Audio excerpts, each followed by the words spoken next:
Ang kwentong ito ay hango sa totoong buhay. Karanasan ito ni Renato. Taong 1968, Bitin, Laguna.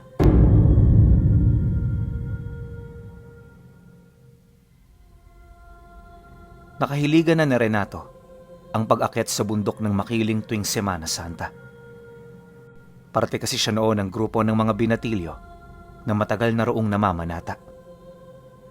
Hindi rin sila umakyat ng bundok para kumuha ng mga agimat, bagkus ay para palakasin ang pananampalataya nila sa itaas.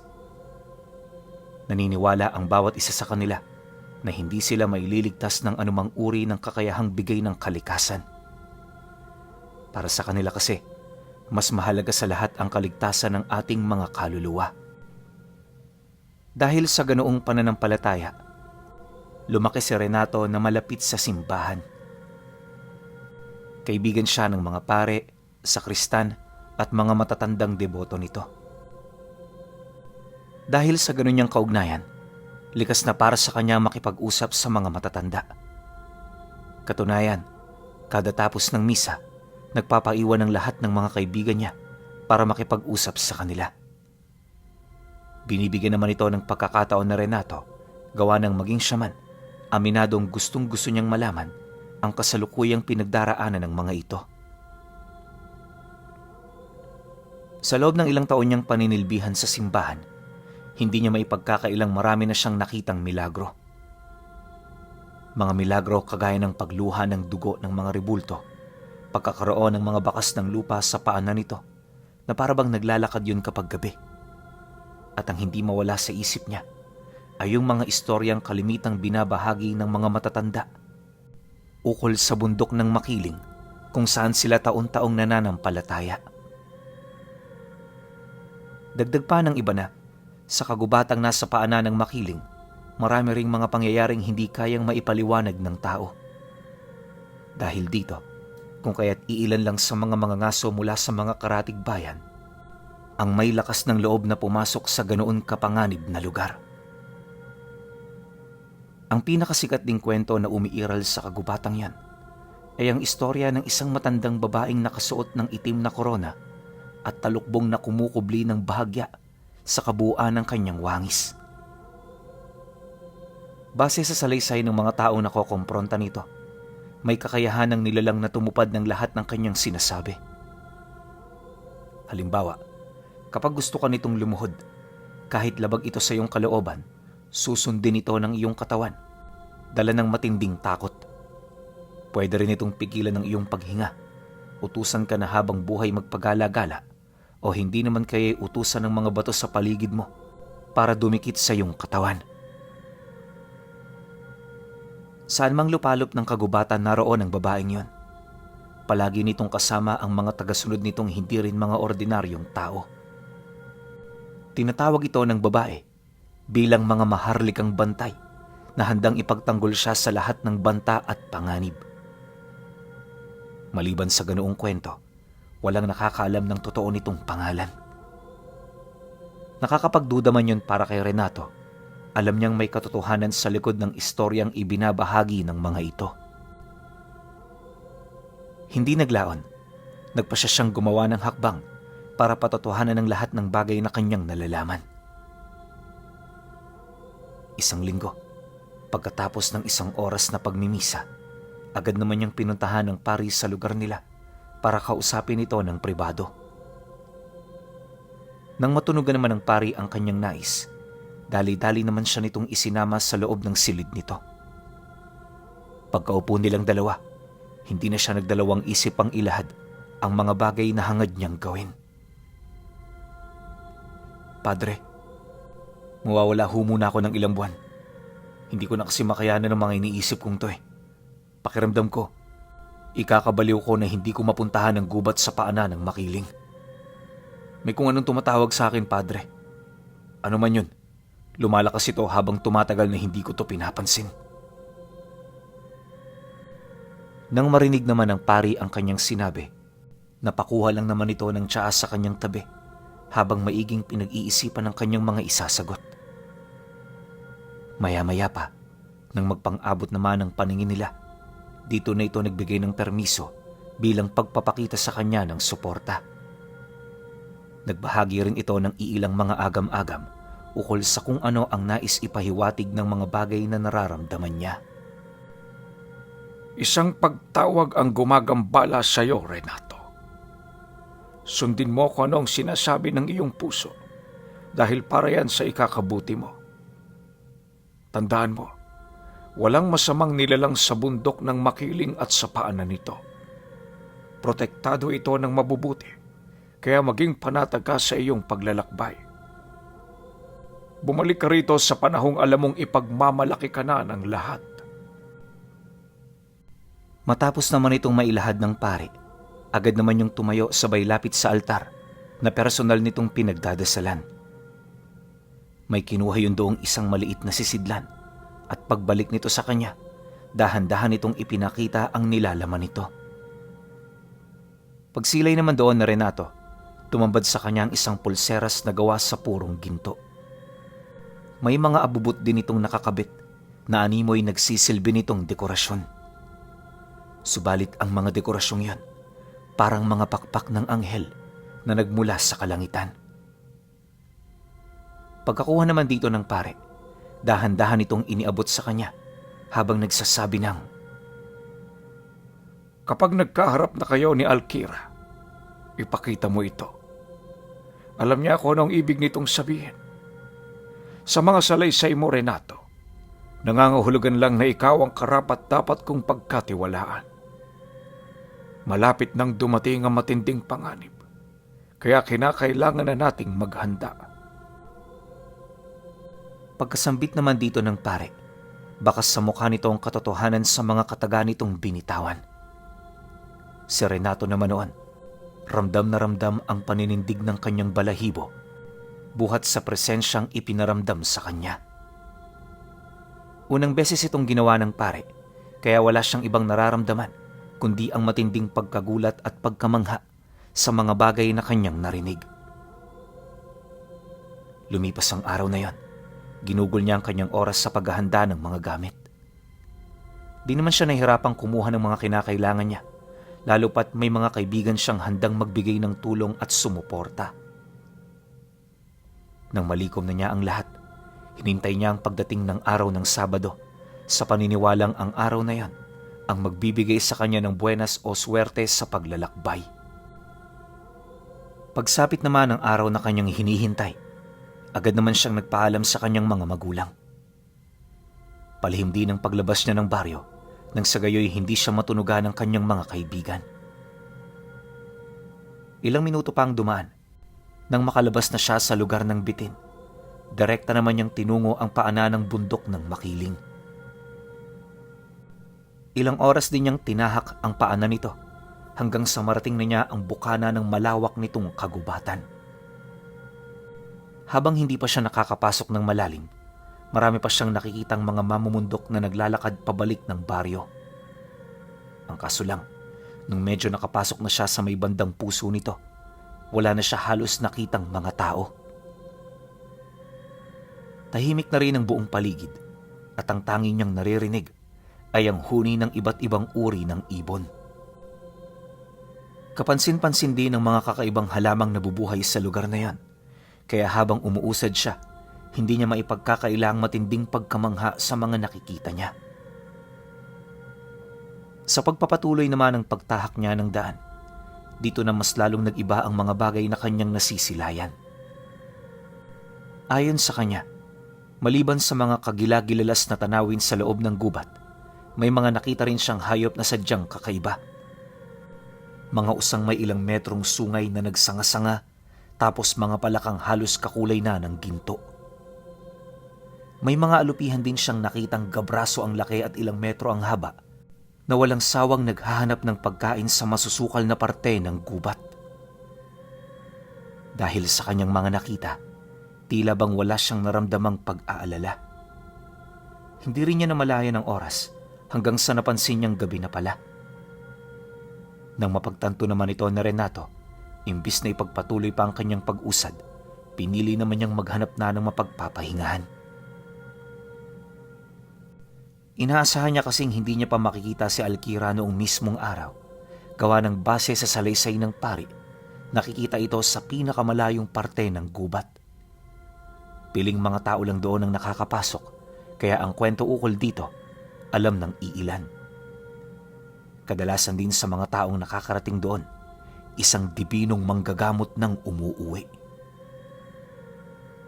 Ang ganoong pangyayari, ang isa sa mga labis na ikinamangha ng pari. Katunayan, may mga nakausap na rin itong dibino na nagmula sa lugar. At base sa kanilang salaysay, hindi sila roon nakarating ng nagkataon, bagkus merong tumawag sa kanila. Isang tinig na araw-araw sa kanilang gumagambala. Dahil sa paniniwala ng pari, lumakas din ang loob ni Renato na isa siya sa mga napili. Ang ganoong pakiramdam ang mas nag-udyok sa kanya na gumawa ng mga pasya na hindi na gaanong pinag-iisipan pa. Sa paglalim naman ng gabi, pawang isang maliit na gasera ang nagbigay liwanag sa lugar na pinagpapahingahan niya. Pagod na pagod man, hindi niya piniling magpahinga na parabang nasa bahay lang siya. Sa sobrang lalim na kasi ng parte ng gubat na napuntahan niya, alam niyang marami raong mababangis na hayop na gabi-gabing gumagala para manila ng kanilang mga biktima. Inaasahan talaga noon na Renato na mga hayop lang ang kanyang makikita noong mismong gabi. Ngunit pagtungtong ng alauna ng madaling araw, bigla na lamang siyang napadungaw sa kalangitan matapos tamaan ng lugar na kanyang kinaroroonan ng isang nakakabulag na liwanag. Nagsimula na ring umikot ang hangin sa paligid hanggang sa biglang maglaho ang liwanag na yon. Subalit kasabay ng pagkawala nito ay ang pagrinig niya ng malakas na dagundong na nagmula sa lahat ng direksyon. Nakakatakot itong pakinggan pero hindi siya nakaramdam ng anumang pagkabahala. Makalipas pa ang ilang minuto, laking gulat na lamang niya nang may makita siyang isang babaeng nakaupo sa trono na bigla na lamang nagpakita sa harapan niya. Nakasuot din niya ng itim na korona, kalakip ng itim na kasuotan. Sa likuran naman itong bahagi, naroon ang grupo ng mga kalalakihan na walang pang-itaas na damit. Sa halip, may mga marka lang itong nakalapat sa balat nila na siyang nagbibigay katangian sa bawat isa. Malaki rin ang katawan ng mga ito, indikasyon na hindi yun mga pangkaraniwan. Dagdag pa na Renato na, sa unang tingin, alam niyang hindi yun ang totoong anyo ng mga nilalang. Ramdam din niya ang malakas na puwersang bumabalot dito, indikasyon na hindi ito mga basta-basta sa gubat. Matapos naman niyang masilayan ng pangkat, dito na niya ibinaling ang kanyang tingin sa babaeng nakaupo sa trono. Walang sabi-sabi, agad niyang tinanong ang pangalan nito hanggang sa makumpirma niya na ito na nga si Alkira na sinasabi sa kanya ng pare.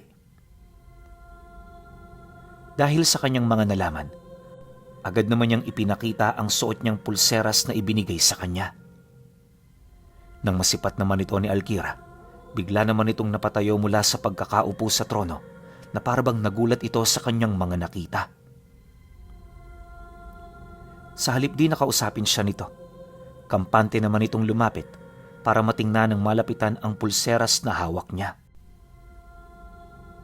Kung gayon, malapit na palang dumating ang digmaan. Hindi ko inaasahang sa lalong madaling panahon, magpapadala na ng mandirigma ang simbahan.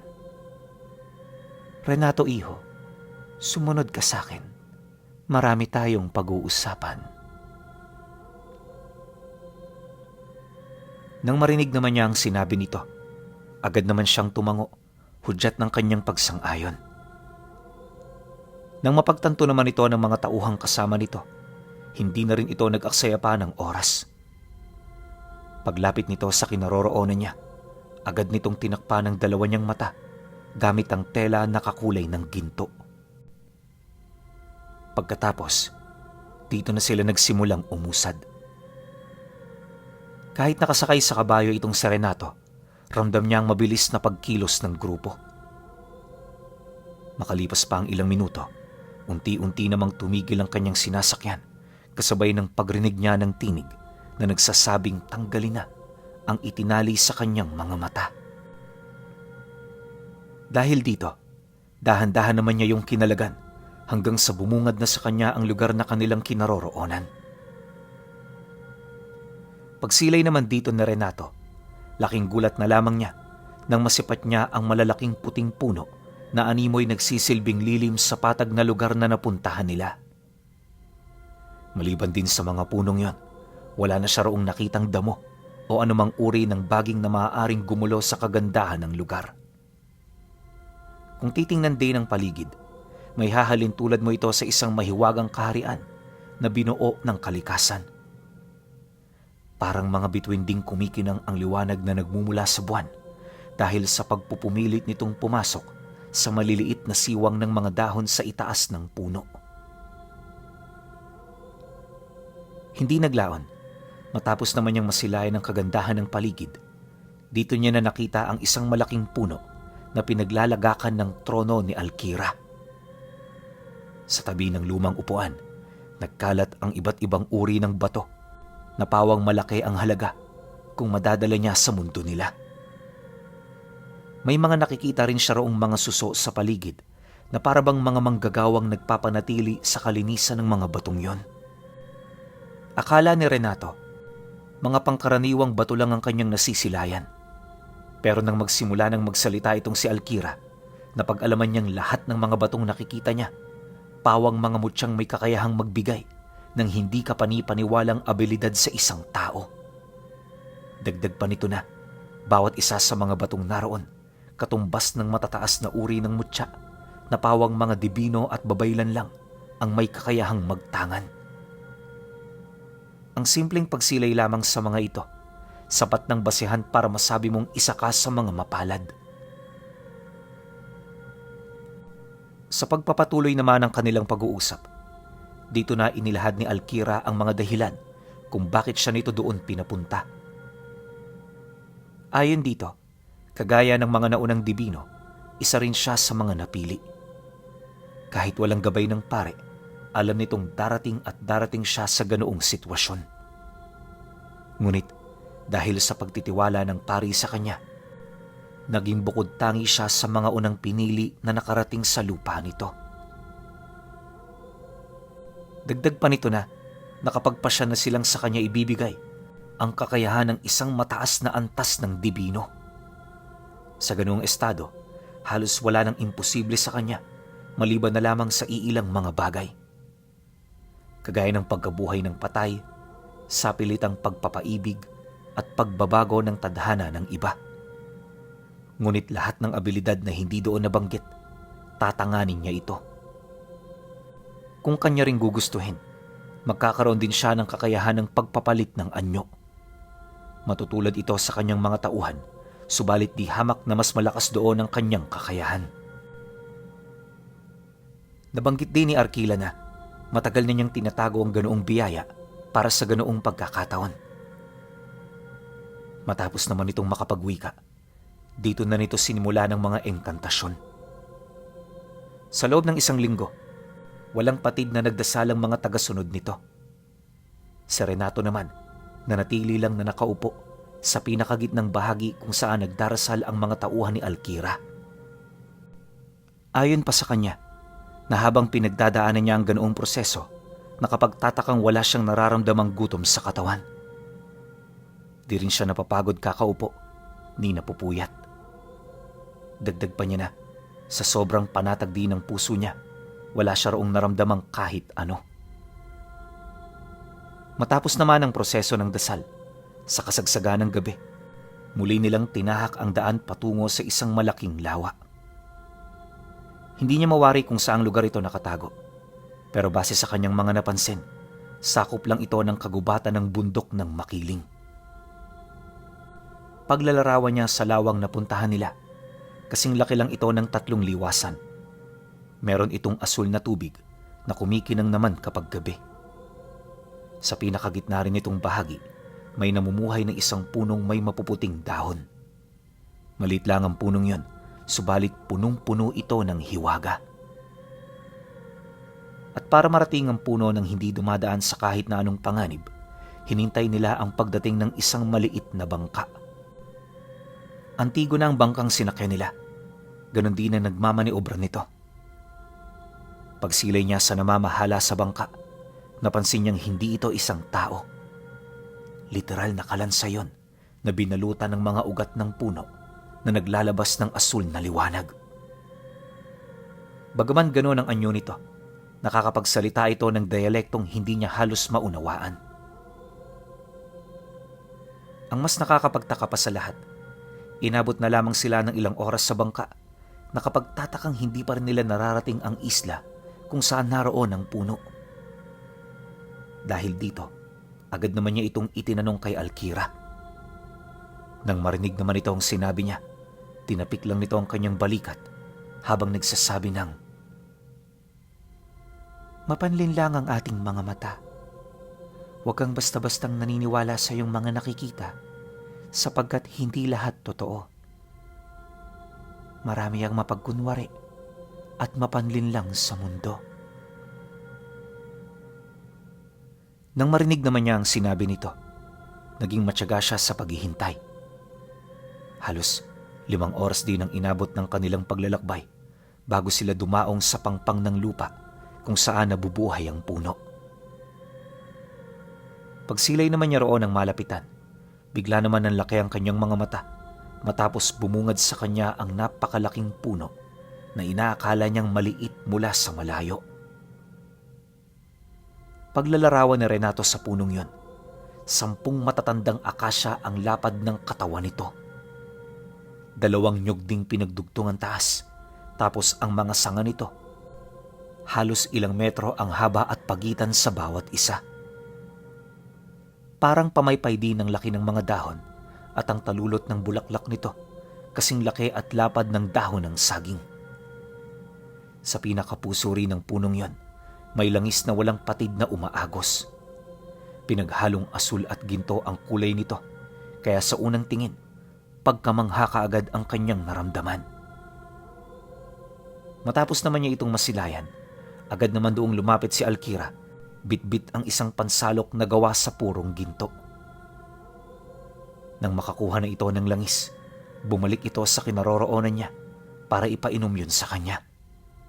Siyempre, di naman noon tumanggi si Renato, gawa ng sa layo ng nilakbay nila. Alam niyang hindi niya ito maaaring sayangin. Sa pagdampi naman ng langis sa kanyang labi, nakaramdam siya ng malamig na sensasyon na kalaunay sinabayan ng isang napakatamis na lasa. Dahil dito, kahit may mga pagdududa siya, sadyang hindi niya kayang labanan ang nakakamanghang lasa ng langis. Buong buhay na Renato Pinuno, doon pa lamang siya nakatikim ng matamis na mantika. Hindi yun nakakaumay inumin at walang inumin sa mundong ito ang may kakayahang tumumbas dito. Nang maubos na niya ang laman ng pansalok, agad naman itong ibinigay ni Alkira sa isa sa mga tagasunod niya. Pagbalik nito sa kanyang harapan, bigla naman siyang nakaramdam ng matinding antok hanggang sa hindi na niya namalayan na nakatulog na pala siya. Paggising niya, nadatnan niya ang kanyang sarili na pasan-pasa ng kalabaw. Sa unahan nitong bahagi, naroon ang isa sa mga katiwala nito. Tahimik nila noong binaybay ang daan hanggang sa marating na nila ang bukanan ng gubat ng makiling. Pagpatigil naman ito ng kabayo, dali-dali naman siya nitong inalalayang makababa bago ito makipag-usap sa kanya. "Malapit na lang dito ang baryong pinanggalingan mo. Magmadali ka, Renato, sapagkat nakakuha kami ng ulat na nakapasok na ang mga demonyo sa loob ng simbahan. Nanganganib ang pare, kaya kailangan mo siyang matulungan. At para maipalabas mo ang presensya ng isang dibino, alisin mo sa iyong braso ang pulseras na bigay sa iyo. Humayo ka, Renato. Hangad namin ang iyong kaligtasan." Pagkasambit naman ito ng mga katagang yon, hindi na siya nakaimik pa. Mas nanaig kasi noon ang pag-aalala niya sa kanyang kaibigan, higit sa anumang katanungang bumabagabag sa kanyang isipan. Habang mabilis niyang tinahak ang daan, napansin niyang parang maraming pinagbago sa katawan niya. Kahit kasi kilometro na ang kanyang natakbo, tila bang hindi pa rin siya nakakaramdam ng pagod. Hindi rin siya hinihingal ni parang mauubusan ng hininga. Dahil sa ganoong pangyayari, madali niyang nadaanan ng mga karatig baryo hanggang sa makarating na nga siya sa kanilang lugar. Una niyang pinuntahan ang kanilang bahay upang maipaalam sa kanyang mga magulang ang kanyang pagdating. Nataon din noong araw ng linggo, kaya pagkatapos niyang makipag-usap sa mga ito, dali-dali naman siyang bumisita sa simbahan. Kasagsagan pa noon ang misa nang makarating siya, kaya dahan-dahan siyang pumasok para makinig sa pangaral ng pare.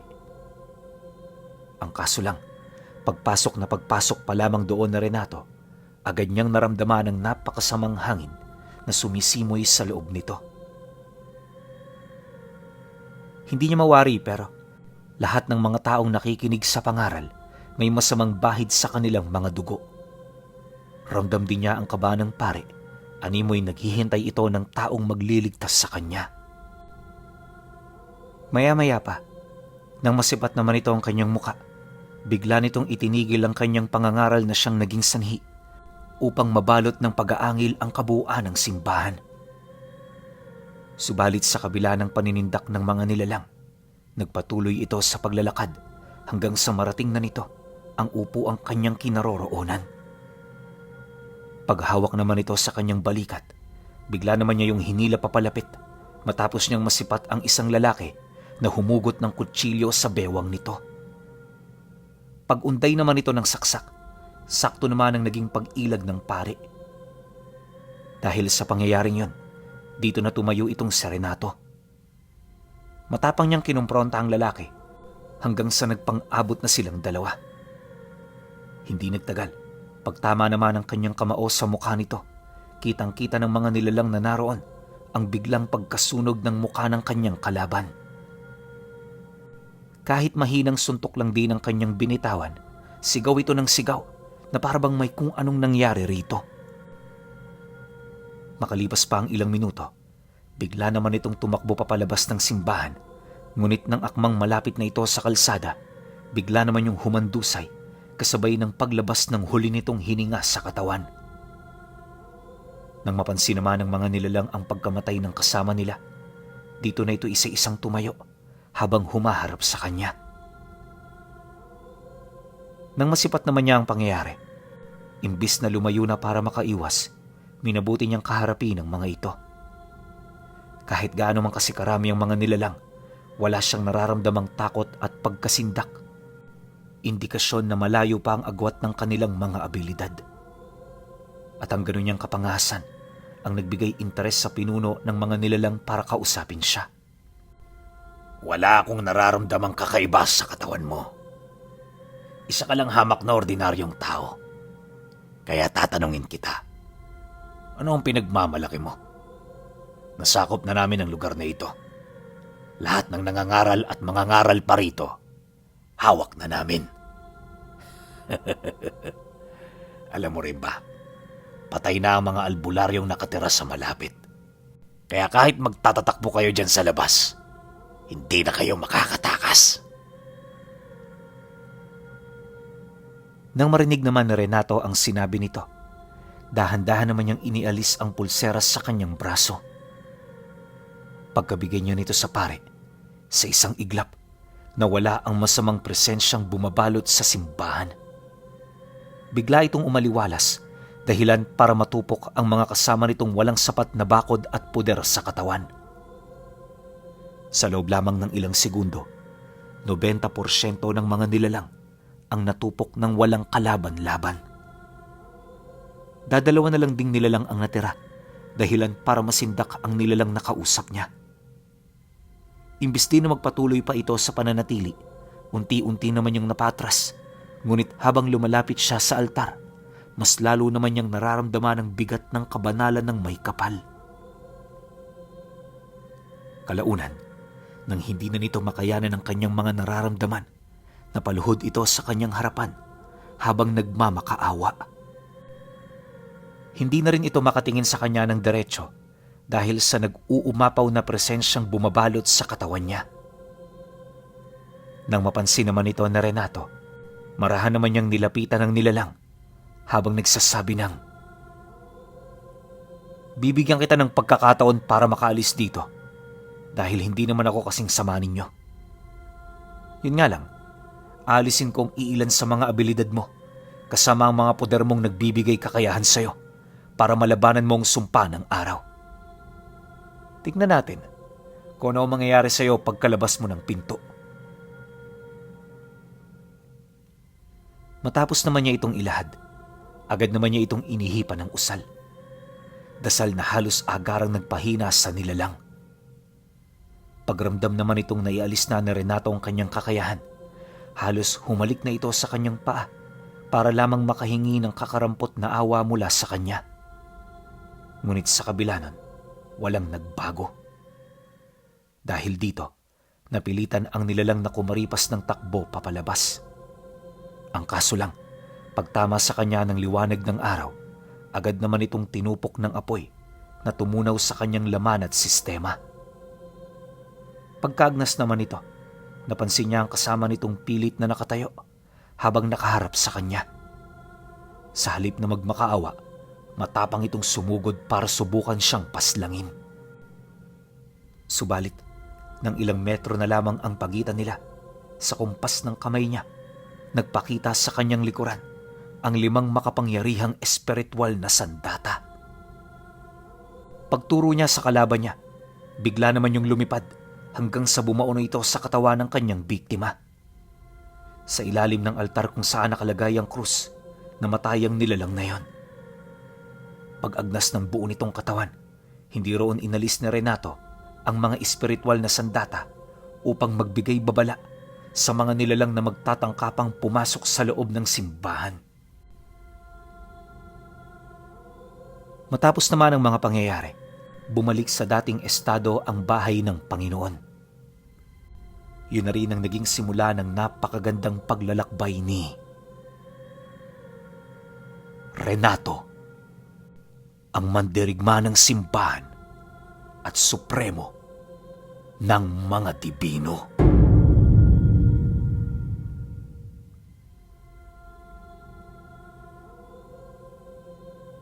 Sobrang ganda ng kwento na to, Renato. Sana meron pang kasunod kasi ang sabi, dito pa lang daw magsisimula yung kanyang paglalakbay. Tingnan natin ha. Comment na lang kayo ng isa pa, Renato. Kung sakaling mabasa niya to, edi may kasunod pa, di ba?